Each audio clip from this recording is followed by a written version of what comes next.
അപ്പോൾ ഇന്ന് നമ്മളിവിടെ ചെറിയൊരു ബെഡ് തയ്യാറാക്കാൻ പോകട്ടോ.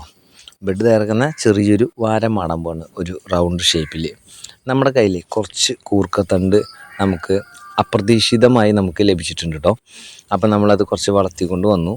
അപ്പോൾ അത് ഇന്ന് നമുക്ക് നടാനുള്ള ഒരു വാരം മാടലാണേ.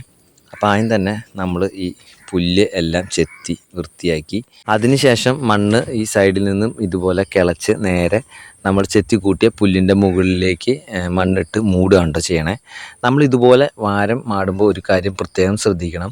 പുല്ലിൻ്റെ തലഭാഗങ്ങളൊന്നും ഈ വാരം മാടിയ മണ്ണിട്ടതിൻ്റെ മുകളിലേക്ക് വരാൻ പാടില്ല കേട്ടോ. എല്ലാം മണ്ണിൻ്റെ അടിയിൽ പോകണം. അങ്ങനെ പോയെങ്കിൽ മാത്രമാണ് നമ്മൾ ഈ ചെത്തി കൂട്ടിയ പുല്ലെല്ലാം അഴുകി നമുക്കത് വളമായി തീരുക. ഇല്ലെങ്കിൽ നമ്മുടെ വാരത്തിൽ മൊത്തം അത് കളയായിട്ട് വളർന്ന് കയറും കേട്ടോ.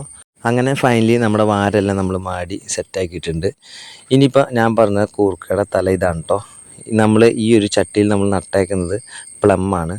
അപ്പോൾ ആ പ്ലമ്മിൻ്റെ ചുവട്ടിലേക്ക് നമ്മൾ പച്ചക്കറികളൊക്കെ അരിഞ്ഞ വേസ്റ്റ് നമ്മൾ കൊണ്ടിടാറുണ്ട് കേട്ടോ. അതെല്ലാം ഫ്രൂട്ട്സ് പ്ലാന്റിൻ്റെ ചുവടുകളിൽ നമ്മളങ്ങനെ ചെയ്യാറുണ്ട്. ആ കൂട്ടത്തിൽ ഒരു ചെറിയ കൂർക്കയുടെ ഒരു മണിയൊക്കെ പെട്ട് അതിൽ നിന്നും മുളച്ച് വന്നതാണ് കേട്ടോ ഈ ഇത്രയും കൂർക്കത്തണ്ട്.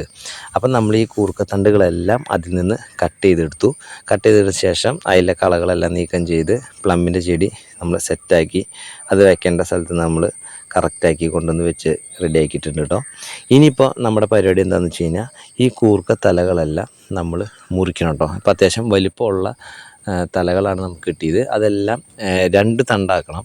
അങ്ങനെ 2 തണ്ടാക്കിയിട്ടാണ് നമ്മൾ തയ്യാറാക്കിയിട്ടുള്ള നമ്മുടെ വാരത്തിൽ കൊണ്ടുപോയി നടുകയാണ് ചെയ്യണത്. പിന്നെ ഈ മുറിക്കുമ്പോൾ ഒരു കാര്യം പ്രത്യേകം ശ്രദ്ധിക്കണം.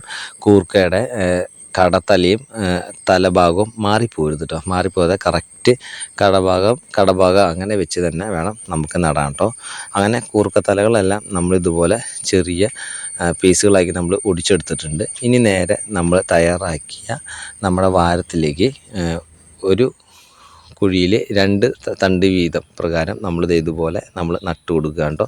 അപ്പോൾ ഇനി ഇങ്ങനെ നട്ട് കൊടുത്ത് ചെറിയ വളവും ചെറുതായിട്ടൊക്കെ മണ്ണൊക്കെ ഏറ്റി കൊടുത്തു കഴിഞ്ഞാൽ അത്യാവശ്യം നമുക്ക് നമ്മുടെ വീട്ടാവശ്യത്തിന് ഒരു കൂട്ടാനത്തിനുള്ള കൂർക്ക കിട്ടുമെന്നുള്ളൊരു ഉറപ്പാട്ടോ. അപ്പോൾ അതിൻ്റെ അപ്ഡേഷൻ വീഡിയോസ് എല്ലാം പുറകെ നമ്മുടെ ചാനലിൽ വരുന്നതായിരിക്കും. അങ്ങനെ ഫൈനലി നമ്മൾ ഉണ്ടാക്കിയ വാരത്തിലെല്ലാം കൂർക്ക നട്ട് സെറ്റാക്കിയിട്ടുണ്ട്. അപ്പോൾ ഇന്നത്തെ വീഡിയോ ഇഷ്ടപ്പെട്ട് കഴിഞ്ഞാൽ ഒന്ന് ലൈക്ക് ചെയ്ത് ഒന്ന് സപ്പോർട്ട് ചെയ്യണേ.